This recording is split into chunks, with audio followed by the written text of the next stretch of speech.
realization of life, the resurrection life, የትንሣኤ ህይወት። እስቲ አሜን።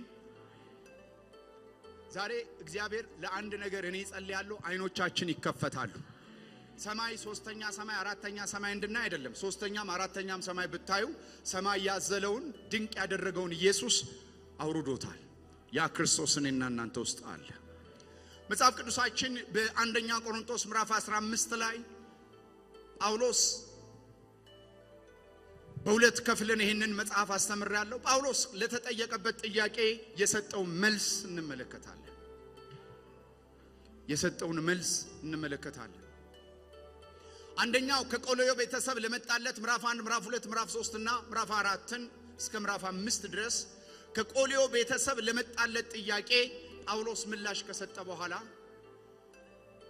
ምዕራፍ 7 ጀምራችሁ ስትመለከቱ ጋብቻ፣ ምዕራፍ 8 ላይ ስትመለከቱ ለጣዖት የተሰዋ፣ ምዕራፍ 9 ላይ የመብት አጠቃቀም፣ ምዕራፍ 10 ላይ በገበያ የሚሸጥ ለጣዖት የተሰዋን ምግብ ጳውሎስ እነዚህን ጥያቄዎች ከመለሰ በኋላ ምዕራፍ 11 ላይ ስትመጡ ሻሽ አርጎ ስለማምለክ ስላለማምለክ፣ የጌታ እራት አወሳሰድ፣ 12 13 14 የጸጋ ስጦታ አጠቃቀም፣ 15 ላይ አንደኛ ቆሮንቶስ ምዕራፍ 15 ላይ ሙታን ትንሣኤ የለም ለሚሉ ሰዎች ጳውሎስ የተናገረው መልእክት ይናገራል። ብዙ ጊዜ የሙታን ትንሣኤ ከ1% ጋር ብቻ የተሰፋ ሳይሆን ከኛ ህይወት ጋር ባይዘዌ ኢየሱስ ላይ የሆነለትና የሆነበት ነገር በሙሉ የኔና የናንተ ህይወት ነው። ክርስቶስን ከኛ ነጥሎ መጽሐፍ ቅዱስ አያወራ። ኢየሱስ ሞተ ይልና ከርሱ ጋር ሞታችኋል ይላል። አይገርምም? ክርስቶስ ተነሳ ይልና ከርሱ ጋር ተነስታችኋል ይላል። ክርስቶስ አረገ ይልና ከርሱ ጋር በቀኝ ተሰውራችኋል ይላል። እስቲ ኢየሱስ ህይወቴ ነው በሉ። ጌታ ኢየሱስ አንዳንዶች እንደሚያሳዝን የሃይማኖት መሪ ይከተሉታል፣ አንዳንዶች እንደ ድንቅ አስተማሪ ይከተሉታል። በዘመኑ እንደነበሩት ኤርሚያስና ኤልያስ እንደሚሉት ይከተሉታል። የጴጥሮስ የሰማይ መገለጥ ግን እንደዚህ አለ፣ አንተ ሕያው የእግዚአብሔር ልጅ ማን አለው? ክርስቶስ። በሌላ አማርኛ ተስፋዎች ሁሉ አሜንና አዎን የተደረጉበት፣ መጽሐፍቶች ሁሉ ድምዳሜና ፍጻሜ ያገኙበት፣ ከተስፋ ወደ ህይወት፣ ከመጽሐፍ ወደ ህይወት፣ ከተነገረ ነገር ሁሉ ወደ ህይወትና ወደ ኑሮ ስርዓት የተለወጠብህ የእግዚአብሔር ልጅ ኢየሱስ ነህ አለው።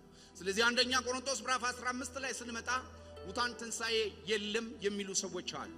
ይህንን አቋም ለምን እንዳዳበሩ ስንመለከት በተለይ የመጽሐፍ ቅዱስ መምህር የሆኑት ጎርደን ፌ የተባሉት ሰው ሲናገሩ ይህንን አቋም ቆሮንቶሶች እንዲይዙ ያደረጋቸው በዘመናቸው የነበረ የኖስቲሲዝም ትምህርት ጌታ ኢየሱስ በስጋ መምጣቱን የሚክድ ስለነበረ የክርስቶስ ኢየሱስም ሞቶ መነሳትን በስጋ ክደው የሚያስተምሩ ሰዎች ስለነበሩ ኢየሱስ ተነስቷል አላቸው።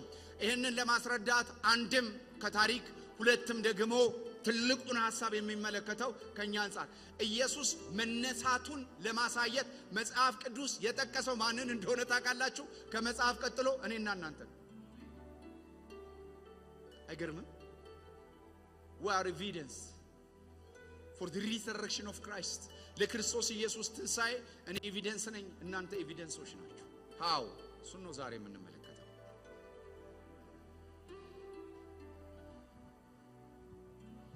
አንዳንድ ጊዜ ቤተክርስቲያን ጥልቅ ወደ ሆነ የሃይማኖት ስርዓት ውስጥ እየገባን ስንሄድ ሃይማኖት ሁሌ ፎርምን ዲቨሎፕ ያደርግና ፎርስ ይቀማናል። ሪሊጅን ሁሉ ጊዜ ሪቹዋል ውስጥ ይገባና ሪሌሽንሺፕን እናጣለን። አንድ መምህርም ሰምቻለሁ ሃይማኖት የሚል ቃል መጽሐፍ ቅዱስ ላይ በተሳሳተ በፍጹም ስራው ቃልና ኤፒስቴሞሎጂ ማጥናት አለበት። አንዳንድ ሰው ቁጭ ብሎ የሚያነብበት ጊዜ ስለሌለ የሚናገርበት አንደበት ነው ያለው። ሃይማኖት በመጽሐፍ ቅዱስ ላይ ትክክለኛ ቃል አይደለም። እምነት የሚለውን ቃል ፒስቶስ የሚል ግሪክ ቃል ነው የሚወስደው። ሃይማኖት የተጠቀሰባቸው አብዛኛዎቹ ኔጌቲቭና አሉታዊ ናቸው። ምክንያቱም አማርኛችን ላይ ሃይማኖት ያዕቆብ ስለተጠቀመ ሃይማኖት ልከኛ ወርድ አይደለም። ወደ ስራው ቃሉ ስትሄዱ ፒስቶስን እምነትን አመልካች የሆነውን ቃል ሃይማኖት በሚል ስለተኩት እንጂ እምነት ወይም ሃይማኖት የሚለው ቃል ለመጀመሪያ ጊዜ ጥቅም ላይ የዋለው በቅዱስ ሉዊስ ነው። ቅዱስ ሉዊስ ናቸው ሃይማኖትን የሚለውን ቃል በቤተክርስቲያን ታሪክ ውስጥ የተጠቀሙት። እኚህ ሰው ሲጠቀሙት ሉዊስ የተጠቀሙበት ምክንያት ሪሊጅን የሚለው ቃል ሪሊጋሪዮ የሚል የላቲን ቋንቋ ነው የተጠቀሙት። ሪ ማለት ደግሞ ማለት ነው። ሊጋሪዮ ማለት ማሰር፣ ደግሞ ማሰር ነው ሪሊጅን። ክርስትና ደግመን መታሰር አይደለም፣ ደጋግመን መፈታት ነው። ኢየሱስ አስሮ ያመጣው ሰው ሳይሆን ፈቶ የለቀቀው በፍቅርና ጌታን በመውደድ ለእርሱ ባሪያ የሆነ ትውልድ ነው ያለው። አሜን ነው። ክብር ሁሉ ለኢየሱስ ይሁን። ስለዚህ በመጽሐፍ ቅዱሳችን ላይ በመንመለከትበት በአንደኛ ቆሮንቶስ ምዕራፍ 15 ላይ ጳውሎስ የሙታን ትንሣኤ አለ ብሎ የሞገተበት እንኳን ጥያቄው ተነሳ። ለምን? ለኔና ለናንተ ዛሬ የኢየሱስ ትንሣኤ ከኛ ጋር ምን እንደሚያገናኘው 4 ነጥቦችን ቶሎ ብያወርቼ እንጸልያለን። ጳውሎስ ይህን መልእክት የጻፈበት ምክንያት ይሄ ከሆነ ምክንያቱም አንደኛ ቆሮንቶስ ምዕራፍ 15 ቁጥር 12 ላይ ይሄን ቃል ታገኙታላችሁ። በቀጥታ ተጠቅሷል። ክርስቶስ ከሙታን እንደተነሳ የሚሰበክ ከሆነ እናንተ አንዳንዶች ትንሣኤ ሙታን የለም እንዴት ትላላችሁ? ሙታን ትንሣኤ የለም ስለሚሉ ናቸው ይሄ መጽሐፍ የተጻፈው። ቲሙ ይሄ ነው። 15:12 ላይ ትመለከቱታላችሁ።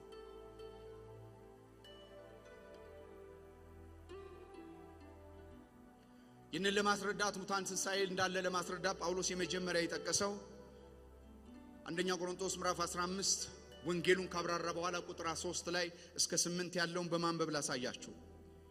አንደኛ ቆሮንቶስ ምዕራፍ 15 ቁጥር 3 እስከ 8 እኔ ደግሞ የተቀበልኩት ከሁሉ በፊት አሳልፌ ሰጠኋችሁ እንዲህ ብዬ መጽሐፍ እንደሚል ክርስቶስ ስለ ኃጢአት ሞተ ተቀበረም፣ መጽሐፍ እንደሚል በሶስተኛው ቀን ተነሳ፣ ለኬፋም ታየ፣ በኋላም ለ12ቱ፣ ከዚያም በኋላ ከ500 ለሚበዙ ወንድሞች በአንድ ጊዜ ታየ። ከነርሱም የሚበዙት እስካሁን አሉ፣ አንዳንዶች ግን አንቀላፍተዋል።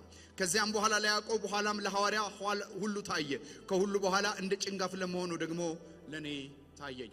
የጌታችን የመድኃኒታችን የኢየሱስ ክርስቶስ ትንሣኤ ጳውሎስ የመጀመሪያ የሚጠቅሳቸው ነገሮች እነዚህ ናቸው። መጀመሪያ የሚያነሳው የአይ ዊትነስ ነው፣ የአይን ምስክሮች። መጀመሪያ ጳውሎስ ጌታችን ኢየሱስ ክርስቶስ በደንብ ስሙ፣ ተከታተሉ። ጌታችን ኢየሱስ ክርስቶስ ከሙታን እንደተነሳ ያስረዳበት ምክንያት ደቀ መዛሙርቱን ጠራ። ከዛ በኋላ ምታት አይደለም፣ ድግምት አይደለም፣ ወይም ደግሞ የአእምሮ እክል ችግር አይደለም። 500 ሰው ሊስት አይችልም። 500 ሰው አይቶታል። ደቀ መዛሙርቱ ብቻ አይደለም ያዩት፣ ለ500 ሰዎች ኢየሱስ ተገልጦ ታይቷል። በዘ ኤቪደንስ የአይ ዊትነስ የምንለው ይሄንን ነው። የታየ ጌታ ነው። በታሪክ ውስጥ የጌታችን የኢየሱስ ክርስቶስ በጴንጤናዊ ጲላጦስ እጅ ተላልፎ መሰጠትን ማንም የሚክድ የታሪክ አስተማሪ የለም።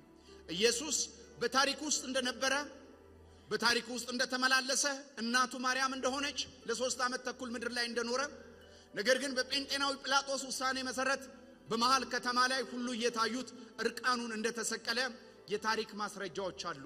የሌለው ግን አንድ ነው። ሰይጣን ያጠፋው እስከ መስቀል ድረስ ኢየሱስን አይቃወመው። ተነሳ የሚለውን ግን አይፈልግም። ብር መድቦ ነው አጀንዳውን ያጠፋው። ብር መድቦ ሰይጣን ብር መድቦ ነው አጀንዳውን ያጠፋው። ምክንያቱም እስከ ሞተ ድረስ ኢንቨስት አላደረገም። ተነሳ የሚለውን ግን ብር መድቦ ነው ያጠፋው፣ ገንዘብ መድቦ። የኢየሱስ ሞት ውሸት ነው፣ ደቀ መዛሙርቱ ሬሳውን ወስደውታል ተብሎ እስካሁን ስለ ኢየሱስ ትንሣኤ የሚተረከው ትረካ በይሁዳ በእስራኤል ላይ የተሰረቀ ሬሳ አድርገው ነው የሚያወሩት። መልአኩ ግን እንደዚህ አለ፣ ተነስቷል። ከሙታን መካከል ስለምን ትፈልጉታላችሁ? እሱ ተነስቷል። ሙታን መካከል የለም፣ የተነሳ ኢየሱስ ነው። ስለዚህ ይሄንን ከአይ ዊትነሶች ተቀብየዋለሁ ነው የሚለው። የቤተ ክርስቲያን ኢኒሻል ዶክመንት የምንለው የአዲስ ኪዳን የመጀመሪያ ጽሑፍ ማቴዎስ አይደለም፣ ማርቆስ አይደለም፣ ይሄኛው ጽሑፍ ነው። ሞተ፣ ተቀበረ፣ ተነሳ የሚለው የአይን ምስክሮች ጽሑፍ ነው። ጳውሎስ እኔ ተቀበልኩት ለእናንተም ሰጠኋችሁ ይላል። ይሄ ወረቀት ጳውሎስ እጅ አለ። ጳውሎስ ከጌታ ለተቀበለው ተገለጠልኝ ሲል፣ ከሰዎች ለተቀበለው ደግሞ ተቀብያለሁ ነው የሚለው። ተቀበልኩ የሚለው ዶክመንትድ የሆነ the initial document of the church ይሄ ነው። the initial document of the church ይሄ ነው። ስለዚህ ዶክመንትድ የሆነ ጽሑፍ ይዟል። በደንብ ስሙ። ሐዋርያት የሞቱት ኢየሱስ ተሰቅሏል በሚል ስብከት አይደለም፣ ኢየሱስ ተነስቷል በሚል ትምህርት። ተሰቅሏል ማንም ምንም የለም፣ ብዙ የተሰቀሏል። ብዙ የሞቱ አሉ። መስቀል የሚያሳፍር ስብከት ነው። መስቀል ወራዳ ሰዎች ያሉበት ወንበዴ ሰዎች የሚጠሩበት ነው። ተሰቅሏልን እንደ አንድ ተራ ሰው ብቻ ሊቆጥሩት ይችላሉ። መጽሐፍ ቅዱሳችን የኢየሱስን ሞት ብቻ ሳይሆን ትንሣኤም አጉልቶ ይሰብካል። ቤተክርስቲያን ለዘመናት የሰበከችው የኢየሱስን ሞት ብቻ ነው። ግን ዛሬ አንድ ነገር ልንገራችሁ፣ የተነሳ ጌታ አለ። ሐዋርያት እስጢፋኖስ ሲሰብክ አልተጣሉትም። ከዘፍጥረት ጀምሮ ሲያወራ አልተጣሉትም። ግን ተነስቷል ሲል ወገሩት። ሰይጣን ሊሰማ የማይፈልገው ተነሳን ወገሩት። ድንጋይ አንስተው ወገሩት። ሐዋርያት እንደ ችቦ የኔሮን ቤትና የጲላጦስን ቤት ያሞቁና ያገነኑበት እንደ ችቦ የነደዱበት ተነስቷል። ለእስራኤላውያን ተነስቷል ማለት መጽሐፍት ሁሉ ተጠቅልለው አሜንና አዎን ሆነዋል። የቀረ ተስፋ የለም። የሚጠበቅ ተስፋ የለም። ተስፋዎች ሁሉ ፐርሰን ሆነዋል። ይሄንን ሃይማኖት አይፈልግም። ሐዋርያቶች የተሰደዱት በዚህ ነው። ለዚህ ነው እስጢፋኖስ ከተወገረ እስከ ደማስቆ ያለውን ወንጌል ስትመለከቱ የጌታችን የኢየሱስ ሞትና የእስጢፋኖስ መወገር ግፋ ቢል ከአንድ ዓመት ከገፋም ከ3 ዓመት ባላነሰ ሁኔታ የተፈጠረ ኢቨንት ነው። በደማስቆ መንገድ ላይ ግን ሲሄድ አንድ ነገር ነው ያደረገው። ደማስቆ ላይ ሲሄድ ኢየሱስ መነሳቱን ሊያዳፍን ተነስቷል የሚሉ የሐሰተኛ አስተማሪዎችን ለማሳጣት ሲሄድ የተነሳው አገኙ። ያለው አንድ ነገር ደቀ መዛሙርቱን ለምን ታሳድዳለህ አላለው። ተነስቷል የሚለውን አጀንዳ ለምን ታሳድዳለህ? እኔ ነኝ አለ። የተነሳሁት እኔ ነኝ፣ ያረኩት እኔ ነኝ፣ ሞትን የሻርኩት እኔ ነኝ። ተነስቷል። ለዚህ ነው መጽሐፍ ቅዱስ ሲናገር 360 ተርናውት ያደረገው። እነዚህ ሰዎች የሚሉት ልክ ነው አለ። ተነስቷል፣ እውነት ነው አለ።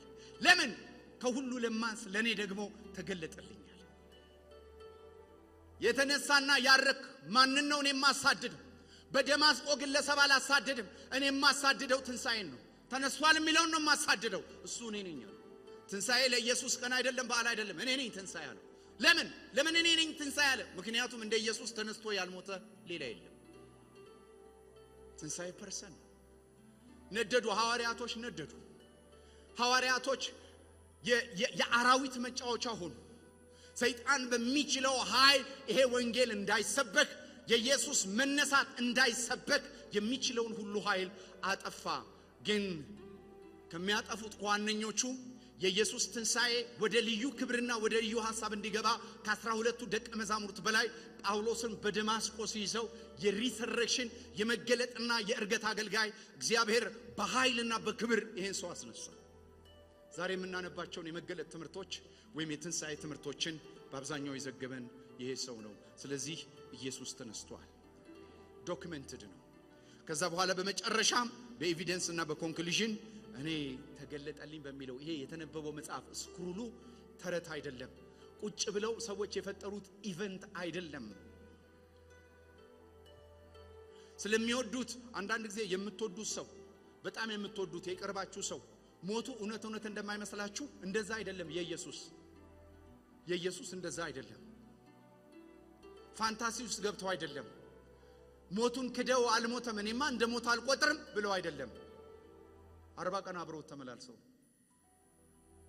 40 ቀን አብረውት ውለው ነው። ስለዚህ ኤቪደንስ አለ።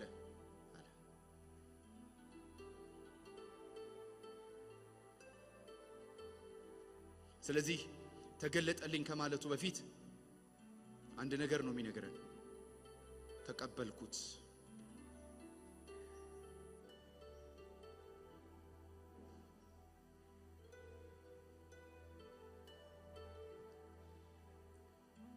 ሁለተኛ የኢየሱስ ክርስቶስ ትንሣኤን ጳውሎስ መረጃ አድርጎ ያቀረበው ቁጥር 14 ላይ ያለውን ሐሳብ ነው። ይህንን ካብራራ በኋላ ቁጥር 14ን ደግሞ መልሶ ያብራራል። ቁጥር 14 ምን እንደሚል ተመልከቱ። ክርስቶስ ካልተነሳ እንግዲህ ስብከታችን ከንቱ ነው፣ እምነታችሁ ደግሞ ከንቱ ነው። በደንብ ስሙ። መጽሐፍ ቅዱስ ከዘፍጥረት እስከ ራእይ ምንም ነገር ይኑረው ኢየሱስ ተነስቷል የሚለውን ጎትታችሁ ካወጣችሁት መጽሐፉ ከንቱ ይሆናል። የመጽሐፍ ቅዱስ አንድ ሐሳብ አይደለም፣ ብቸኛ ሐሳብ ትንሣኤ ነው። የሴቲቷ ዘር ከሚለው ይመጣል እስከሚለው የሚያወራው ስለ አንድ ስለተነሳና ስላረገ ስለ ኢየሱስ ነው የሚያወራው። የሴቲቷ ዘር የትንሣኤ ትምህርት ነው። ባይዘይ የሴቲቷ ዘር ከድንግል ማርያም መወለድ አይደለም። የሴቲቷ ዘር ከድንግል ማርያም መወለዱ አይደለም። በእርግጥ ነው ከድንግል ማርያም ነው የተወለደው። በእርግጥ ነው ኢየሱስ ክርስቶስ ከማርያም ማህፀን ነው የወጣው። የሴቲቷ ዘር ፉልፊልመንት ግን ያለው ከድንግል ሲወለድ አይደለም፣ ከሙታን ሲነሳ ነው። የአዲስ ዘር ጅማሬ የኋለኛው አዳም ትምህርት ይመለሳል የምንለው ይሄንን ዘር ነው። እንዴት ይመለሳል? በሪያላይዜሽን በእኛ ህይወት ውስጥም ጨምሮ በኃይልና በክብር በመገለጥ ይመለሳል ኢየሱስ።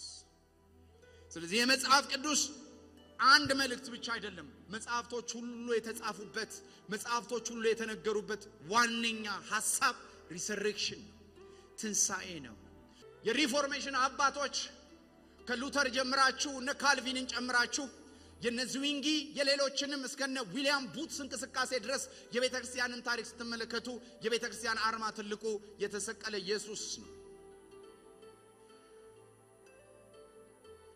ከዛ በኋላ በታሪክ ውስጥ ጊዜ ተወስዶ ያልተሰራበት፣ ጊዜ ተወስዶ ያልታየበት የትንሣኤ ህይወት የሰው ህይወት መሆኑ ነው።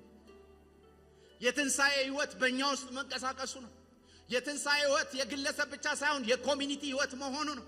የማህበረሰብ ህይወት መሆኑ ብዙ ያልተነገረለት፣ ብዙ ያልተወራለት የትንሣኤ ህይወት ነው። ዛሬ ቤተክርስቲያን መስቀል ላይ አስቀምጠን ከመስቀል ያለፈ ኢየሱስን ማየት አልቻልንም።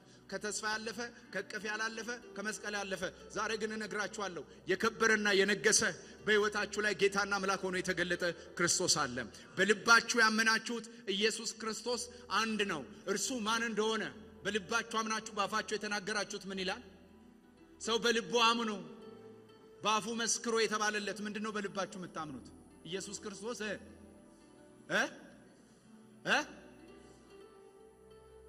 ስሙ ይባረክ ተነስቷል። እመጣበታለሁ። ተሰቅሎ ቢቀር ሙሉ አይደለም። ወደ ምድር መጥቶ ቢቀር ሙሉ አይደለም። ተነስቷል። የነገር ሁሉ ድምዳሜና መሰረት መሆኑን እነግራችኋለሁ። ስለዚህ ትንሣኤን ሰው ካላወቀ፣ ኢየሱስ ካላልተነሳ እምነታችሁ ከንቱ ነው። ልጅ ነኝ የምትሉት ከንቱ ነው። ልጅነት የትንሣኤ ትምህርት ነው። ወራሽነት የትንሣኤ ትምህርት ነው። አባ ብሎ መጸለይ የትንሣኤ ትምህርት ነው። አባትነት ወደሚሰየምበት መግባት ኢየሱስ ስለተነሳ ነው። እንዴት ተሰበሰብነው? ኢየሱስ ስለተነሳ ነው። የከበረ ኢየሱስ፣ የተነሳ ኢየሱስ፣ የገነነ ኢየሱስ። ሃሌሉያ! ዛሬ ይሄ መንፈስ በህይወታችን ላይ በኃይል ይንቀሳቀሳል። እናንተ ውስጥ ያለው የዓለም መንፈስ አይደለም፣ የፍርሃት መንፈስ አይደለም። ያለው እናንተ ውስጥ ያለው መንፈስ አንድ መንፈስ ነው፣ የትንሣኤ መንፈስ። እግዚአብሔር ሆይ አይኖቻችንን አብራ፣ አይኖቻችንን ክፈት። ኢየሱስ ያድናል። ዛሬ የሞት አዋጅ ያለባችሁ፣ የነገር ማብቂያ የተጻፈባችሁ፣ ነገር እንደተደመደመ የተነገራችሁ፣ እኛ የለመድነው አንድ ነገር ነው፣ ትንሣኤ። ባይዘው ይሄንን ትምህርት ሳስተምራችሁ እግዚአብሔር ለኔ ያለኝ ነገር ስላለ ነው። ማታ ስጸልይ እግዚአብሔር የተናገረኝ ነገር እኔ ትንሣኤና ህይወት ነኝ ብሎ፣ እኔ ይሄንን ሰምቼ ነው የመጣሁት። ለዚህ ነው ትንሣኤን ማጠናው። እሁድ ኢንካውንተር ያረኳቸውን ትምህርቶች ነው ማስተምራችሁ። ከኔ መንፈስ ጋር በጊዜያዊነት እግዚአብሔር ኢንካውንተር ያደረገኝ። ዶክትሪናል ትምህርት አይደለም፣ ትምህርት አይደለም፣ መልእክት ነው ዛሬ የሚሰሙት። ተነስቷል። ስለዚህ እምነታችሁ ከንቱ አይደለም። ያድነኛል ብላችኋል አይደል? ያድናችኋል። ለምን? ተነስቷል። ይሄዳለሁ ብላችኋል፣ ትሄዳላችሁ። እራመዳለሁ ብላችኋል፣ ትራመዳላችሁ። በኃይልና በብርታት አይደለም፣ በትንሣኤ መንፈስ ትሄዳል። ኃይልን በሚሰጠኝ በክርስቶስ እስቲ በሉ። ይሄ ኃይል ከባንክ የሚወጣ እኮ አይደለም። ይሄ ኃይል ሰው የሚያቀብልህ አይደለም። የተነሳና ያረገው ኢየሱስ፣ በአባቱ ቀኝ የተቀመጠው ኢየሱስ፣ እሱ ነው በአንተ ህይወት ውስጥ ተነስቻለሁ የሚለው። አንተና እኔ የተፈለግነው ለድካም ነው። እኔና እናንተ የተፈለግነው ለድካም ነው። ደካማን ለምን ፈለገ? የኃይሉ ታላቅነትን ለማሳየት፣ ትንሣኤን ለማሳየት። ዛሬ በፍጥረታዊ ነገራችሁ አትታነቁ። ይሄ አእምሮ ላይ ተጀምሮ አእምሮ ላይ በሚያልቅ ነገር አትለቁ። አንድ ነገር አድርጉ። እግዚአብሔር አለልኝ፣ በቃ እሱ ይበቃኛል፣ በቃ። ይሄንን ወር እየዘመርኩት ያለሁት መዝሙር ይሄ ነው። እግዚአብሔር አለልኝ፣ በቃ። ዛሬ የላችሁም በተባለበት አዋጅ ላይ እግዚአብሔር አለልኝ፣ በቃ። እርሱ ይበቃኛል በቃ። እግዚአብሔር በምንድን ነው ያለው? በሰማይና በምድር ስላለው አይደለም የምነግረው፣ አንተና እኔ ህይወት ውስጥ የትንሣኤ ኃይል ሆኖ ስለተቀመጠው ዛሬ እሱ ሞቢላይዝ ያደርጋል ጌታ። በፍጥረት ስርዓት፣ በሰው ጭንቅላት፣ በራስ ድካም፣ በራስ ጥበብ የምትሄዱ ሰዎች ዛሬ እሱ መስቀል ላይ ስቀሉት። ዛሬ አንድ ሌላ የከበረ ነገር አሳያችኋለሁ። የተሻለ ወንጌል፣ የተሻለ ክብር የተነሳና ያረገው ኢየሱስ እኔና እናንተ ውስጥ አለ። እንደ ኤርሚያስ ጣልቃ የሚገባ አይደለም። እንደ ኤልያስ ስትጠራው የሚመጣ አይደለም። ስትናገር የሚንቀሳቀስ፣ ስትወጣ አብሮ የሚቆም አለ። ያልክ ጊዜ አለው ማለት የሚችል ሃሌሉያ አለ ኢየሱስ። ልንገራችሁ፣ መጽሐፍ ቅዱስ ሲያስተምረኝ ከኔ የተነጠለ የሥላሴ አካል የሆነ ኢየሱስን ብቻ አይደለም የሚነግረኝ። እሱ በሰማያት በአካል ነው ያለው። እዛ በሰማያት በክብሩ ነው ያለው። በህይወት ስርዓት ግን እኔ ውስጥ አለ። አሁን ብዙ ሰው የማይረዳው ይሄንን ነው።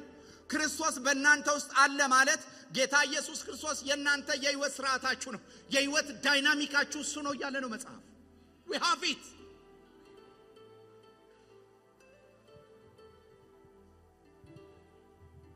ክብር አለ ቤት ውስጥ ዛሬ። ኢየሱስ ያድናል። ስለዚህ እምነታችሁ ከንቱ ነው ካልተነሳ። ለምን? ያመናችሁት መቃብር ከቀረ፣ ያመናችሁት የሃይማኖት መሪ ከሆነ አበቃ። ግን ዛሬ ልንገራችሁ ተነስቷል። ስለዚህ ያመናችሁበት ነገር ከንቱ አይደለም። ለምን? ያድናል ካልክ የታመንኩትን። ለዚህ ነው ጳውሎስ እንዲህ አለ፣ ያመንኩትን አውቃለሁና። ዛሬ የታመንበት ጌታ የማያሳፍር ጌታ ነው። ልጆች ያለን እውነቱን ነው። አባ ብለን የምንጮህበት የልጅነት መንፈስ የሰጠን እውነት ነው። ዶክትሪናል ብቻ አይደለም፣ ኤክስፒሪየንሻል ሌቭል ተደግፈንበት የማናፍር፣ ይዘነው የማናፍር፣ አብሮን ወጥቶ የሚማርክ ኢየሱስ አለ። አሁን ትልቁ በብዙ ቅዱሳኖች ህይወት ላይ ከትንሣኤ ህይወትና ከትንሣኤ ኃይል አለመጀመር ነው። ጌታ ሆይ ዕለት ዕለት አስተምረን፣ ከትንሣኤ መነሳት አስተምረን፣ ከህይወት ሰጪ መንፈስ መነሳት አስተምረን። ወሃቢት ስንበል ቆሮንቶሶችን ሄደና ሲመለከት የአጵሎስ ነኝ የሚል አለ ኃይል ፍለጋ፣ የኬፋ ነኝ የሚል አለ። ጳውሎስ ምንም ችግር የለውም አለ። የአገልጋይ ትልቁ ስራ፣ የኮሚኒቲ ትልቁ ስራ ኮርፖሬትድ በሆነ ላይፍና ኢንዲቪጁዋል ባለው የክርስቶስ ህይወት አማኞችን መቀስቀስ ነው ስራው። እኔ አጠጣሁ፣ እኔ ተከልኩ፣ አጵሎስ አጠጣ፣ እኛ ሚርሊ ሚኒስተርስ ነን። ግን አንድ ነገር ወቁ፣ እናንተ ግን የክርስቶስ ናችሁ። ስለዚህ ዓለም የናንተ ነው። የማ ስለሆነን? የክርስቶስ ስለሆነ። ዓለም የናንተ ነው፣ ህይወት የናንተ ነው፣ ሞት የናንተ ነው፣ ያለው የናንተ ነው፣ የሚመጣውም የናንተ ነው። ለምን? እናንተ የክርስቶስ ናችሁ። እና የክርስቶስ የሆነው ጎረቤት ላይ ተመርተን አይደለም። የክርስቶስ የሆነው በቀበሌ ተደራጅተን አይደለም። የክርስቶስ የሆነው በህይወት ሰጪ መንፈስ ነው። የእርሱ የሆኑትን ያውቃል ነው የሚለው። እምነቴ ከንቱ አይደለም በሉ እስቲ። አያችሁ፣ ብዙዎቻችን የህይወት መሰላሎች አሉ። ምን ደግፋቸውና ምናስደግፍባቸው የህይወት መሰላሎች አሉ። የማይሰበር መሰላል ክርስቶስ ነው። ሄዳችሁ የምትሻገሩበት መሰላል፣ የእግዚአብሔር ረድኤትና ክብር የሚመላለስበት መሰላል ኢየሱስ ይባላል። ስሙ ይባረክ። ስለዚህ አንደኛው ሪዝን ይህንን ነው የሚነግረን። የተጻፈ ብቻ አይደለም፣ ከእናንተ ጋር የሚያገናኘው ነገር አለ። እምነታችሁ ከንቱ አይደለም፣ ኢንቬን አይደለም ያመናችሁት። በከንቱ ካላመናችሁ በስተቀር ይላል ጳውሎስ ሲናገር፣ በከንቱ አይደለም ያመንኩት፣ በከንቱ አይደለም ያመንኩት። ራሳችሁን አምናችሁ የምትጎዱበት፣ ራሳችሁን ጉልበት ብላችሁ የጠበቃችሁበት የምትደገፉባቸው ብዙ ጊዜ ልክ ላይሆኑ ይችላሉ። ያመናችሁት ግን የታመነ ነው። ፌዝ ሁል ጊዜ ኦብጀክቲቭ አለው። ያ ኦብጀክቲቭ ክራይስት ነው። ሶስተኛ፣ ክርስቶስ ካልተነሳ እምነት ብቻ አይደለም ከንቱ የሚሆነው፣ የኃጢአት ይቅርታ የሚባል ነገር የለም። ፎርጊቭነስ የለም። ብዙ ጊዜ ከመስቀል ጋር እያይዘን ነው የምንሰብከው። ቁጥር 17 ግን ተመልከቱ። ቁጥር 17 ምን ይላል? ቁጥር 17 ክርስቶስ ካልተነሳ ደግሞ ምን የሚናገረው? እምነታችሁ ከንቱ ነው። ባይዘው በምድር ላይ ከንቱ የሚባል እምነት እንደሌለ ታውቃላችሁ። ሰው ሰይጣንን አምኖ ከንቱ እምነት አይባልም። አንድ ኦብጀክት አለው።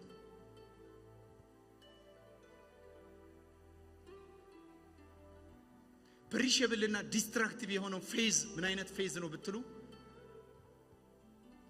የክርስቶስ ኢየሱስ ትንሣኤ ላይ ቤድሮክ የሌለው ፌስ የተነሳን ጌታ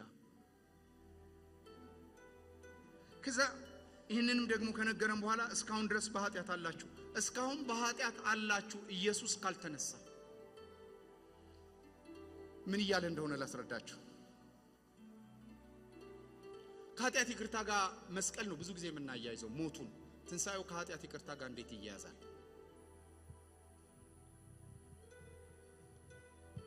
ኢየሱስ ሞቶ ቢቀር እሱ ነው አሁን ሐሳቡ አርጊመንቱ እሱ ነው ኢየሱስ ሞቶ ከቀረ ጌታ ኢየሱስ ሞቶ ከቀረ ጌታ ኢየሱስ በመቃብር ከቀረ ምን ሆኗል ማለት ነው የራሱን ሞት ሞቷል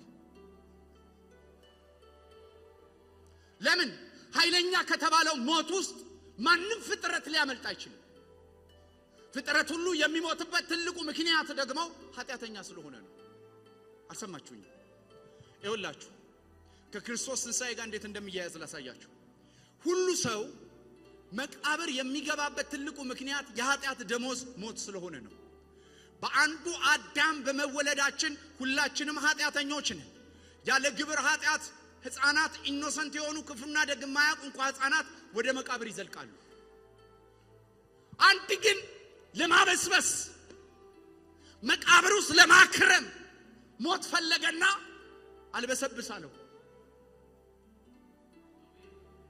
አብርሃምን ያዘ ይሄንን የሚያሳቃተው ዳዊትን ያዘ ይሄንን የሚያሳቃተው ታላላቅና ጃይንቶችን ያዘ ይዞ ያበሰበሰ ይዞ ሊያበሰብሰው ይሄንን አልቻለም ሊያበሰብሰው አልቻለም ጥሶት ወጣ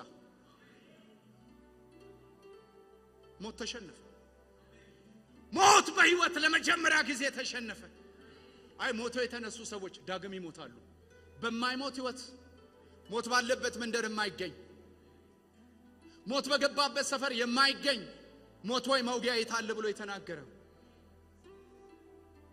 እዚህ ላይ ዲስፕሌይ አርግልኝ እስቲ የሐዋርያ ሥራ ምዕራፍ 2 ላይ ከቁጥር 31 32 ጀምሮ ተመልከቱ ይሄን ቃል ልናገር ወደ ልቤ ስለመጣ ከኔ ጋር ናችሁ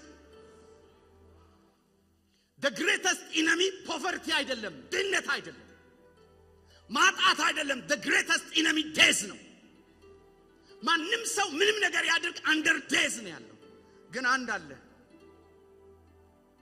ይኸውላችሁ የኃጢአት ደሞዝ ሞት ከሆነ ኢየሱስ ሞቶ ከቀረ የራሱን ሞት ነው የሞተው አንድ ግን የራሱን ሞት ያልሞተ ሞቱን ለማን እንደሞተ ክፍት የተደረገ ሟች አለ የዚህ ዓለም ገዢ መጣና ሊገለው ፈለገ ኢየሱስን የሚገልበት ምክንያት የለም ኢየሱስ በዲያብሎስ አቅም አልሞተም ለምን የዚህ ዓለም ገዢ በኃጢአት አሳቦ አንቆ ሊደፋው ፈለገ ግን አልቻለም ለምን የዚህ ዓለም ገዢ ወደኔ መጣ በእኔ አንዳች የለውም ማለት ከማን የገባችሁ ነው ስም ይባረክ ይሄ መንፈስ ዛሬ ያገኘን እኔ ብድግ ያረጋኝ መንፈስ ነው ዛሬ አቀብያችሁ መሄደው ብድግ ካላችሁ ብድግ በሉ በዚህ መንፈስ ተነሳ በዚህ መንፈስ እኔ እግዚአብሔር በዚህ መንፈስ ነው ሌሊቱን የለኮሰኝ ሃሌሉያ ተነስቷል ተነስቷል ስል ተነስቷል እምነቴ ከንቱ አይደለም ተነስቷል my faith እምነቴ ያለው ሊትራሊ በምድር ስለተመላለሰው ስለ አንድ ነገር ያወራው አይደለም በኔ እየሰራ ስላለ አቅም ነው ያወራው ያለው ስለ አንድ አካል አይደለም ስለ እኔ ነው ያወራው ያለው ተነስቷል አንድ ግን ለማን እንደሆነ ያልታወቀ ሞት ግን ተገኘ ለማን እንዳልሆነ ለማን እንደተሞተ የማይታወቅ ሞት ግን ተገኘ ተንኳክቶ ሲጠየቅ ዲያብሎስ እኔ ምንም የለኝም በዚህ ላይ ልገለው አለ ለምን ምክንያቱም የሞትን አቅም ማምጣት የሚችለው በኃጢአት ጉልበቱ ስለሆነ ሲፈልገው ኢየሱስን ሊያገለው ሲፈልግ አልቻለም ስለዚህ እንደዚህም አለ ምድር ላይ ሲመላለስ አይቶ ቅዱሱ የእግዚአብሔር ልጅ ጊዜው ሳይደርስ ለምን መጣ ቅዱስ ማለት በተግባርም በውልደትም በኑሮም የሰይቲቷ ዘር የሆነ ኃጢአት የሌለበት ነው ስለዚህ እንኳን አንቆ ሊገለው በደረሰበት እጅ ይሰጥ ነበር ጨለማ እኔ የለኝም ምክንያት የለኝም ልገለው በፈልግም ምክንያት የለኝም አለ ካህናቶች ከሕጉ አንዱን እንኳን የሳተበትን ፈልገው አጡት ስለሳጡት ወደ ጲላጦስ ሲወስዱት እጁን ታጠበ እኔ ምንም አላገኘሁበትም አለ መጨረሻ ላይ ወደ መቃብር አውርደው ካስቀመጡት በኋላ የሁሉ ፈራጅ ሊሞት አይገባም ብሎ በሶስተኛው ቀን አስነሳው። እግዚአብሔር አስነሳው፣ ከሙታን መካከል አስነሳው አለ። ለምን እንዳስነሳው ታውቃላችሁ? ሊሞት የማይገባ ሞቷል። ስለዚህ ይሄንን ሞት ለማን እንስጥ ሲባል ለኔና ላንተ የተሰጠ ሞት ነው። አንዱ ስለ ሁሉ ሞተ የተባለው ለዚህ ነው። አንዱ ስለ ራሱ ሞተ አይልም መጽሐፍ። አንዱ ስለ ሁሉ ሞተ። ለምን? ባዶ ነው። ለማን እንደሞተ አልታወቀም። መንፈሳዊ ዓለም ላይ ለዚህ ነው የሮሜ ጸሐፊ በምዕራፍ 3 ላይ ሲናገር እንደዚህ አለ። በእግዚአብሔር ችሎታ የቀደመውን ኃጢአት ስለመታው ሲናገር የእግዚአብሔር ችሎታ በልጁ ሞት ውስጥ ኃጢአትን የቀጣበትን ሥርዓት ሲያስተምረን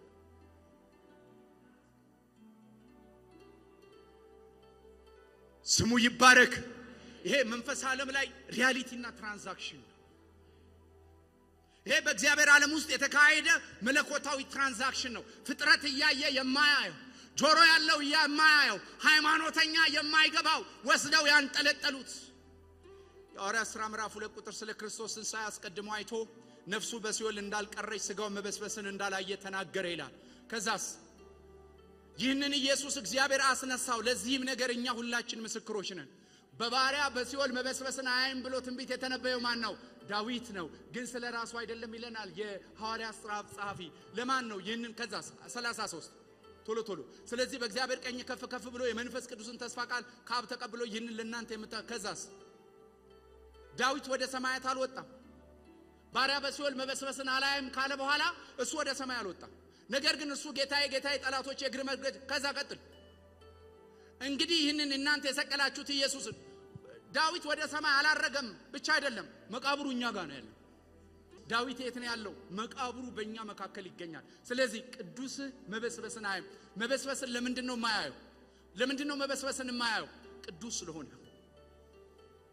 ቅዱስ መበስበስን ሊያይ አይችልም። ለምን? ከአዳም ውሰዱ ከግብር ውሰዱ ኃጢአት የለበትም። ስለዚህ መበስበስን አላየም። ሞት ለመጀመሪያ ጊዜ ደነገጠ። ሞት ስፌርና አውቶሪቲውን ለመጀመሪያ ጊዜ ተነጠቀ። ይያበሰብሳለሁ ሲል ረቶት ወጣ። ከወጣ በኋላ ክፍሉ ይቀጥላል። የአንደኛ ቆሮንቶስ ምዕራፍ 15 የኢየሱስን ትንሣኤ ከዚህ በኋላ ከማን ጋር እንደሚያያይዘው ታውቃላችሁ? ከኋለኛው አዳም ጋር አዲስ ዘር መሬት ላይ ተጀመረ። አዲስ ዘር ተጀመረ። ምን የማያደርግ ሞትን በህይወት የሚውጥ የማያበሰብሰው ብቻ አይደለም፣ ሞት ካለ ህይወት ሆኖ እየተገለጠ የሚበላ ህይወት ሆኖ። እግዚአብሔር ሆይ ዓይኖቻችንን አብራ። ምን አይነት ክብር ውስጥ ነው ያስገባህን? ምን አይነት ህይወት ነው የሰጠህን? ልጁ ያለው ይሄ ህይወት አለ። ውጦት ተነሳ። ከዛ በኋላ እንደዚህ ያለው የአዳም ተስፋ ኋለኛው አዳም መጣ። ከሴቲቷ ዘር ይመጣል። እሱ ምን ያደርጋል? የአውሬውን ራስ ይቀጠቅጣል ተባለ። አውሬው የሚሰራው በምንድን ነው? በሞት ላይ። የዕብራውያን መጽሐፍ ምዕራፍ 2 ቁጥር 14 የዲያብሎስ ትልቁ ስልጣን በሞት ውስጥ መስራቱን፣ ግዛቱን አዋረደው፣ ናደው።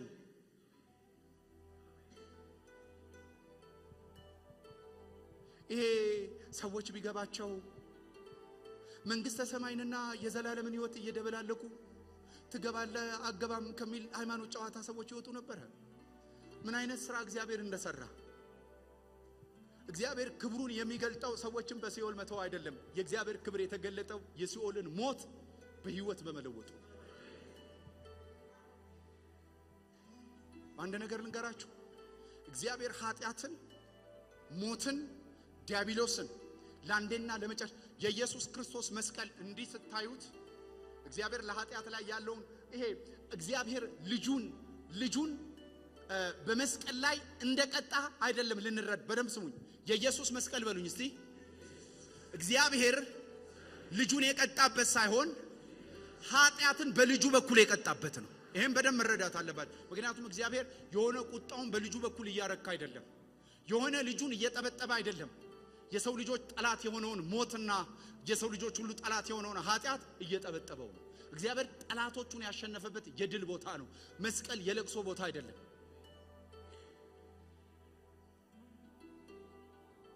እንዲህ ካየው ያስለቅሳል መስቀል። እግዚአብሔር በሚያይበት መነጽር ካየ ግን እግዚአብሔር ጠላቶቹን ከእግሩ በታች የጣለበት ቦታ ነው። የመጀመሪያውን መልክ ያበላሸ ኃጢአት፣ የመጀመሪያው መልክ ላይ የተነሳ ዲያብሎስ ሶስቱ እርጉም ስላሴ እኮ አለ። ማን? ዲያብሎስ፣ ስጋ፣ ሌላውስ? ዲያብሎስ፣ ስጋ፣ ዓለም። እነዚህን እግዚአብሔር ለአንዴና ለመጨረሻ ያዋረደበት ቦታ ነው። እግዚአብሔር ጠላቶቹን የተበቀለበት መስቀል። እግዚአብሔር ተሸንፎ አያውቅም። እግዚአብሔር በሰው እጅ ተጥሎ አያውቅም። እግዚአብሔር እያደረገ ያለው አንድ ነገር ነው። ደክመን ለተገኘ ነው። የኛን ድካም የወሰደበት ቦታ ነው። ተነስቷል። ኢየሱስ ተነስቷል። ለምን እንደተነሳ ታውቃላችሁ? መጀመሪያም መሞት አላስፈልገውም። መጀመሪያም መነሳት አያስፈልገውም። የኔና የእናንተ ታሪክ ስለሆነ። ስለዚህ የክርስቶስን ትንሣኤ ሲናገር እንዲህ ይላል፣ ኃጢአት ይቅርታ አግኝቻለሁ። አሁን የኃጢአትን ይቅርታ ሰዎች የሚሰፉት ክዳል አልቀርቅም፣ ተናግራል አልተናገርም፣ ተናዛል አልተነዛም። እኔ ያመንኩት መናዘዝ ራሱ በሚያስፈልገኝ ደረጃ አይደለም። እግዚአብሔር እንዲህ ብሎ ተናገረ። ይሄ የኢየሱስን ሞት ክፍት ቦታ ነው። ፍጥረት ሁሉ አዳም ስለ ኃጢአቱ ሞተ። አብርሃም በኃጢአቱ ሞተ። የብሉይ ኪዳን አባቶች ሁሉ በኃጢአታቸው ሞቱ። አንድ ያለ ኃጢአቱ የሞተ ክፍት የሆነ አንድ በብድር የተቀመጠ ባዶ የሞት ቦታ አለ። ስናምን የኛ ሞት ይሆናል። ያ ሞት ደግመን ላንሞት ማለት ነው። ዳግመን መቃብር ላንገባ የኛ ሞት ይሆናል። እሱ እየገባችሁ ነው? አንድ የተዘጋጀ እግዚአብሔር ያዘጋጀው በመርህ ደረጃ ያስቀመጠው ሞት አለ። እስቲ አልሞትም በህይወት እኖራለሁ በሉ። ኢየሱስ ያድናል። ኢየሱስ ጌታ ነው። ስንተኛ? ሶስተኛ። በዶክመንት ኢየሱስ ተነስቷል። እምነታችን ከንቱ አይደለም። ኢየሱስ ተነስቷል። የዓይን ምስክር አይተዋል። ኢየሱስ ተነስቷል። እምነታችን ከንቱ አይሆንም። ኢየሱስ ተነስቷል። የኃጢአት ይቅርታ አግኝተናል። ኢየሱስ ተነስቷል። እስቲ አሜን። ሁለተኛ ቆሮንቶስ 5:14 አንዱ ስለ ሁሉ ሞተ።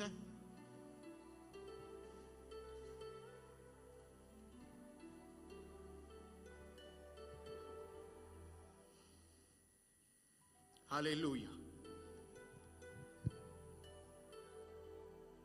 ኢየሱስ ከሙታን ተነስቷል። አራተኛ ማጠቃለያ።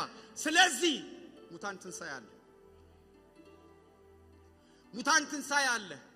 በመጨረሻ ቀን መነሳት ብቻ አይደለም። እለት እለት እንገደላለን፣ ባንተ ግን ሕያዋን እንደረጋለን። እለት እለት በሞት መንደር እየሄድን በህይወት እንቀጥላለን። with the valley of death ልንሄድ እንችላለን። በሞት መካከል እንኳን ብንሄድ፣ ሁሌ በሞት መካከል እንኳን ብንሄድ እርሱ ከኛ ጋር ነው። እሱ ከማን ጋር ነው? ዲክሌር አድርጎ አየሩ ላይ ዛሬ እግዚአብሔር የሚሰራው ስራ አለ። መናፍስት ዓለም ላይ የሚሰራው አለ። የጨለማው እግዚአብሔር ይህን ብርሃን ሲያመጣ ዝም ብሎ አያመጣም። የሚሰራው ስራ ስላለ ነው። ስለዚህ የክርስቶስ ኢየሱስ መነሳት ዳግም አሁን ይኸውላችሁ ሙታን ትንሣኤ አለ። እግዚአብሔር ምስክሬ ነው። ሲደርስ ታያለ አይደለም ያለው። ኢየሱስ ከተነሳ ተነስተናል። ለምን? እሱ ከሙታን መካከል በኩር the first fruit አለ። ይሄ ፕሮቶታኮስ የሚል ቃል ይጠቀማል ግሪኩ። ፕሮቶታኮስ ምን እንዳልሆነ ልንገራችሁ። ለምሳሌ ኢትዮጵያ ውስጥ የነዳጅ ድፍድፍ ትዝ ይላችኋል። የነዳጅ ድፍድፍ ኢትዮጵያ ውስጥ እንዳለና ነዳጅ እንደሚወጣ አንድ ጊዜ ሲናገር መንግስት ሰምታችሁ ከሆነ ስንት ወጥቷል ተባለ? 60 በርሚል ድፍድፍ ነዳጅ ተገኝቷል። ይሄ ምን ይባላል? ፕሮቶታኮስ በኩር ሌላ ብዙ እንዳለ። ኢየሱስ ሲነሳ ሌላ እንደሚነሱ እንዳሉ። ፕሮቶታኮስ ማለት አብረን የምንነሳ ሌላ ብዙዎች አለ። ኢየሱስ ያድና አለን። ብዙ ምን እንነሳለን። በምን አወቅን? ተነስቷል። ሞት ሆይ መውጊያ የት አለ? ሲኦል ሆይ ድል መንሳት የት አለ? ለምን? ድል ተነስቷል። እየያዘ የደፈቀ እየያዘ ያስገባ አባቶችን የበላ በጨለማ ያስቀመጠ ትውልድን የገደለ አሁን ግን አይችልም። ተሰበረ፣ ተደፈረ። ሞት ተደፈረ። ሞት ኃይሉ ተወሰደ።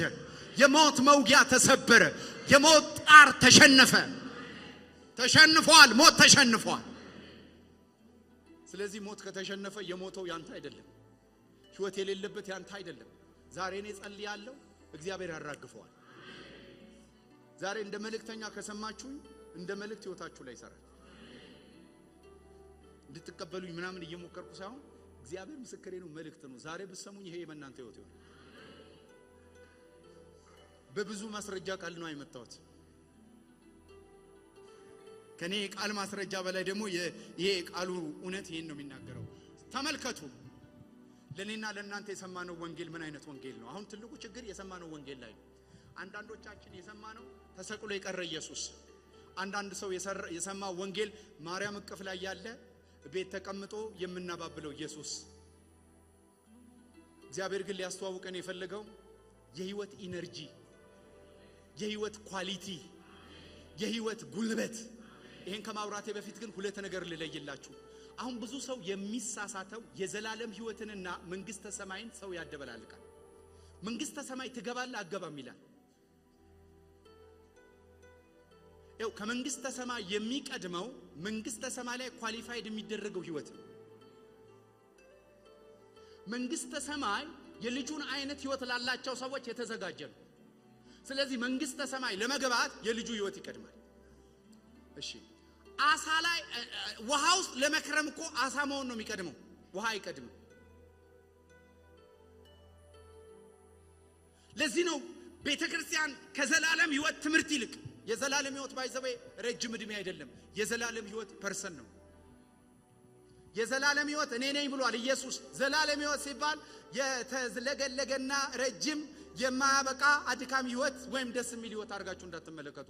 የዘላለም ህይወት ፐርሰን ነው፣ ክርስቶስ ነው። ኳንቲቲ ሳይሆን ኳሊቲ ኦፍ ላይፍ ነው። ኳንቲቴቲቭ አድርጋችሁ አታው። የቁጥር የረጅም አይደለም፣ የኳሊቲ ኦፍ ላይፍ። የእንስሳ ህይወት አለ፣ አንድ ህይወት ነው። የእጽዋት ህይወት አለ፣ ሌላ ህይወት ነው። የእግዚአብሔር ህይወት አለ፣ ሌላ ኳሊቲ ህይወት። there is a quality of life። ዞዊ አለ፣ የእግዚአብሔር አይነት ህይወት፣ the quality of life ለሰው ልጆች የተሰጠ። የሰው ልጅ በኃጢአት ምክንያት ከወደቀ በኋላ የወደቀው ከእውቀት አይደለም፣ ወደ እውቀት ነው የወደቀው። የሰው ልጅ ያጣው ህይወት ነው። ሙት ሆነ፣ ህይወት አጣ። ስለዚህ ዳርዊን እንደተናገረው፣ የዳርዊን ቲዮሪ እንደተናገረው የሰው ልጅ በዚህ ምድር ላይ ኤግዚስት ለማድረግ ሰርቫይቫል ውስጥ ገባ። ኢየሱስ መጣ፣ የዘላለም ህይወት እኔ ነኝ አለና የሚያምንብኝ ቢሆን አለ የህይወት ይበዛለታል። አይደለም ከሆዱ ይፈልቃል። ማኑ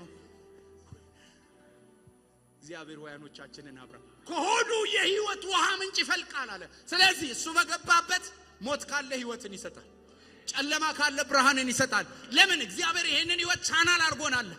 we are an agency፣ ኤጀንቶች ነን ማለት ነው። የዘላለም ህይወት ሲባል የሆነ ጂኦግራፊካል ሎኬሽን እንዳትመለከቱ። እግዚአብሔር ካለ ራሱ ነው ማለት ነው፣ የሆነ ቦታ አይደለም። እግዚአብሔር የሆነ ቦታ ሊይዞ አይችልም። ስፌር ኦፍ ላይፍ እንጂ የምናወራው ዳይሜንሽን እና ሎኬሽን አይደለም የምናወራው። ስለዚህ መንግስተ ሰማይ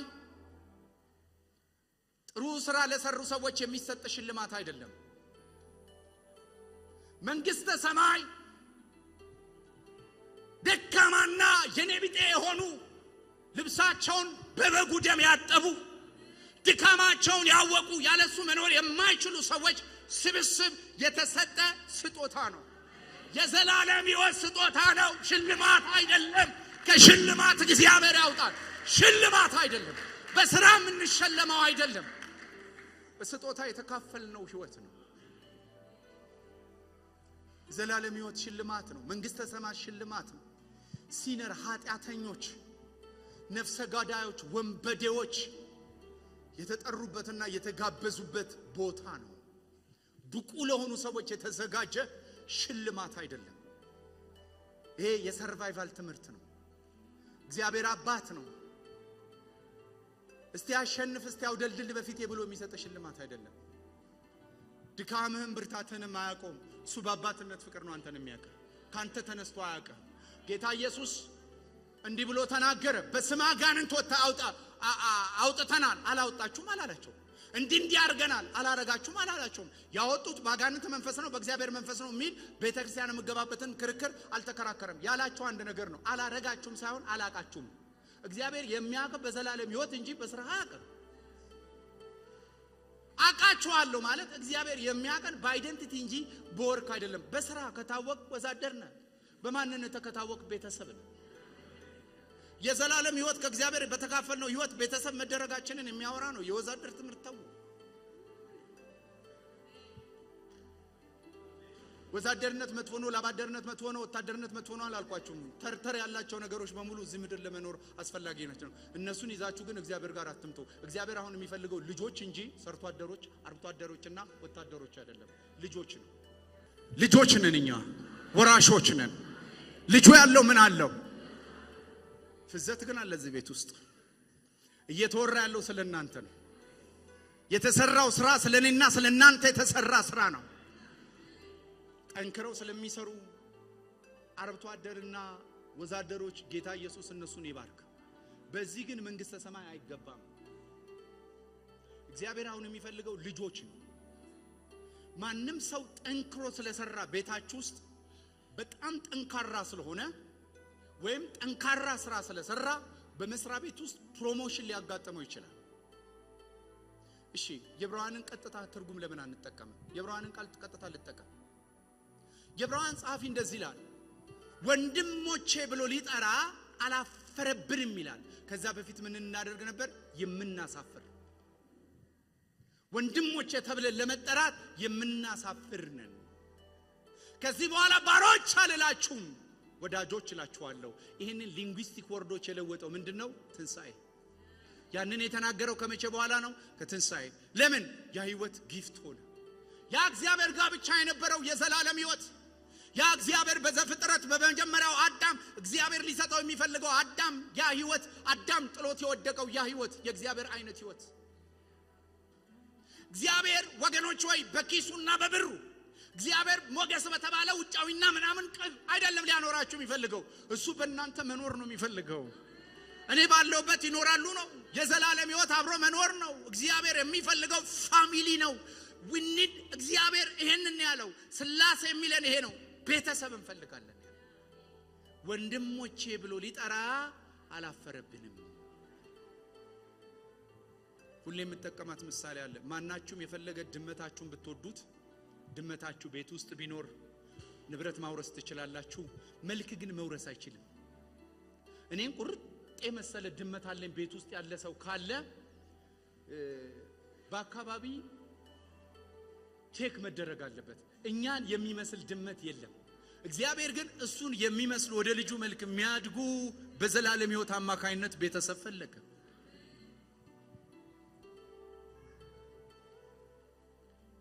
የዘላለም ህይወት፣ ሞትን የሚሻገር ህይወት እግዚአብሔር ለኔና ለእናንተ ሰጥቷል። ኢየሱስ ያድናል። የዘላለም ህይወት። አሁን ሰዎች ሲከፈሉ በሁለት ነው የሚከፈሉት። ፕሮቴስታንት፣ ኢቫንጀሊካል፣ ካሪዝማቲክስ ተብሎ አይደለም የሚከፈሉት። በመጀመሪያው አዳምና በኋለኛው አዳም ተብሎ በሁለት ይከፈላሉ። በየትኛው ነው የሚባለው? በመጀመሪያው አዳም ነው ወይስ በኋለኛው አዳም? በመጀመሪያው አዳም በስጋ ተወልዳችሁ ገብታችኋል። አንደኛ ቆሮንቶስ ምዕራፍ 15 ጊዜ ስለሌለኝ ነው። በስጋ በመወለድ ገብተናል። ከሁለተኛው አዳም ግን እሱ ህይወት ሰጪ መንፈስ አይደል? ከሱ በመወለድ ከመንፈስ የተወለደ ልጆች በመሆን ህይወትን በመካፈል። ሃይማኖት እኮ ክፉ ነው። ይሄንን አይነግረን። የእግዚአብሔር ህይወት አለ። በጣም ብዙ ሰው አይፈልግም ይሄንን መስማት። እግዚአብሔር ግን ምን አይነት ፍቅር እንደሰጠን ተመልከቱ። እግዚአብሔር እንዴት እንደወደደን ግን ተመልከቱ። በእርሱ ልጆች እንድንሆን፣ የእርሱ ልጆች እንድንሆን እግዚአብሔር ምን አይነት ፍቅር እንደሰጠን ተመልከቱ። ልጆች ናችሁ? ልጆች ናችሁ ወይ? በታላቅ ድምፅ ልጆች ናችሁ? ልጆች ከሆነን ወራሾች ነን። አባ ብለን የምንጮህበት የልጁ መንፈስ ተሰጥቶናል። ስለዚህ ልጆች ከሆናችሁ ምንድናችሁ? ወራሾች ናችሁ። እግዚአብሔር ምናችሁ ነው? እግዚአብሔር አለልኝ በቃ እርሱ ይበቃኛል በቃ we have it we have it። ስለዚህ ትንሣኤን በዓል አድርገን እንዳናልፍ። ትንሣኤ ፐርሰን ነው። ይሄን ያዙልኝ፣ ፐርሰን ነው ክርስቶስ።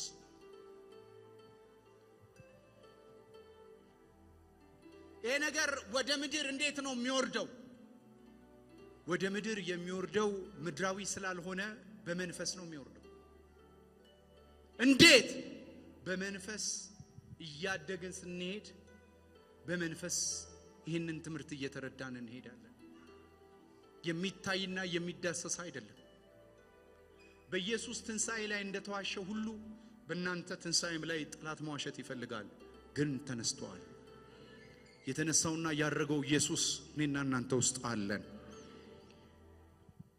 ይህን ቃል ልናገርና ልጸልይ። ሁለተኛ ጢሞቴዎስ ምዕራፍ 1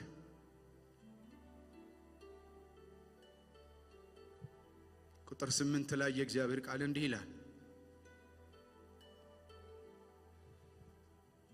እንግዲህ በጌታችን ምስክር ወይም በእስረኛው በእኔ አትፈር፣ ነገር ግን እንደ እግዚአብሔር ኃይል መጠን ስለ ወንጌል አብረኸኝ መከራን ተቀበል።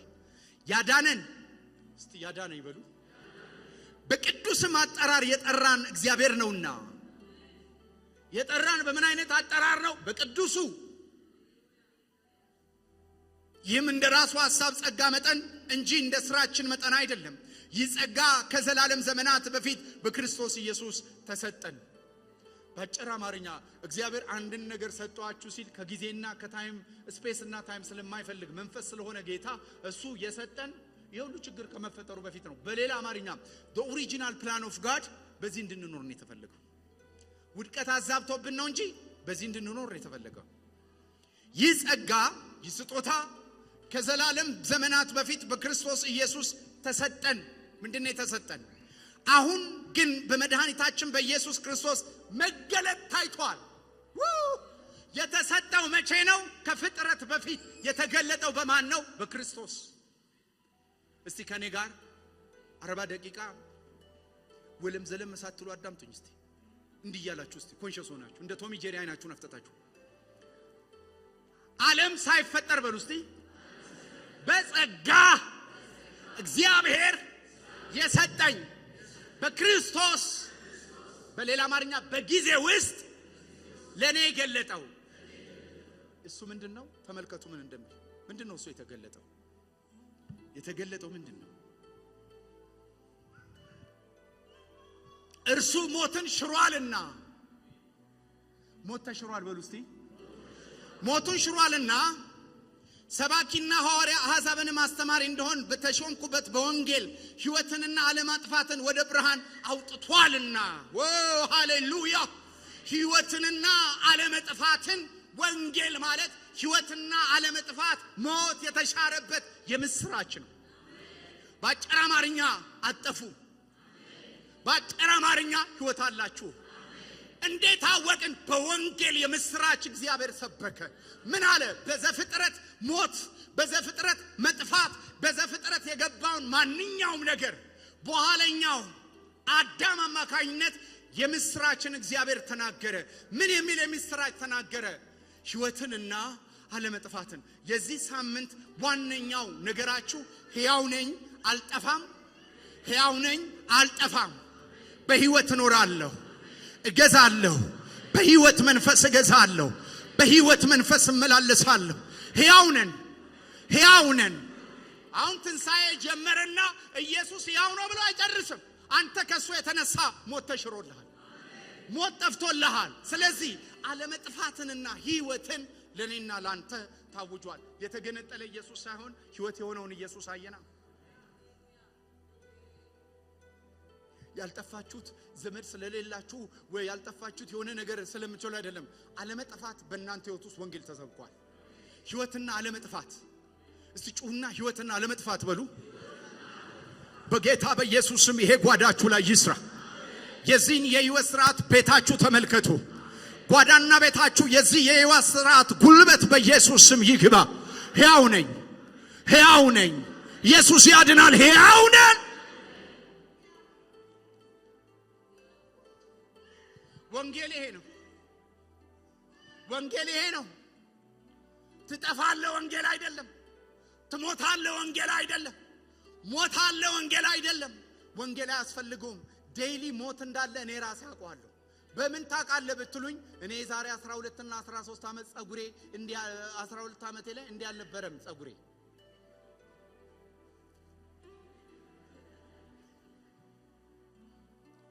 የሰውነት አቋሜ እንዲያልነበረም።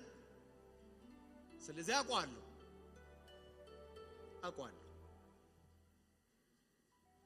ትጠፋለህ። ይሄው ኢራን በል፣ ኢራቅ በል፣ አልጀዚራ በል፣ ቢቢሲ በል ጧት ዓለም ትጠፋለች። እኛ ኢየሱስ ሰባኪዎች አይደለም። እኛ አንድ ነገር ሰባኪዎች ነን። ተናገሩ የተባልነው አንድ ነገር ነው። ሕይወትንና ዓለመጥፋትን በወንጌል ላይ ተናገሩ። ሕያው ነህ አጠፋም። የአዲስ ኪዳን ትንቢት መንፈስ ይሄ ነው። የኢየሱስ መንፈስ በሉ እስቲ የትንቢት መንፈስ ነው። የክርስቶስ መንፈስ የትንቢት መንፈስ ነው። የአዲስ ኪዳን የትንቢት መንፈስ እንደዚህ ነው የሚለው፣ ሕያውነትን ዓለመጥፋትና ዓለመበስበስን እግዚአብሔር በልጁ አማካኝነት ወደኛ ጓዳና ቤት ውስጥ አስገብቷል። ዛሬ እየሞተ ላለ ነገራችሁ ሕይወት ይሁን። እየበሰበሰ ያለ ነገር ሕይወት ያገኘው። እየጠፋ ያለ ነገር ሕያው ይደረግ። እየደከመ ያለ ነገር ይበርታ። የሞት ኃይል ይፍረስ። የጨለማ ጉልበት ይመታ። ድል በመስራት በሕይወት መግዛት የሮሜ ጸሐፊ እንደተናገረ በሕይወት ይገዛሉ እንደተባለ በኋለኛው አዳም ያሉት በሕይወት ይገዛሉ እንደተባለ የተጻፈልን የተነገረልን ይሄ ነው። በሕይወት እንገዛለን።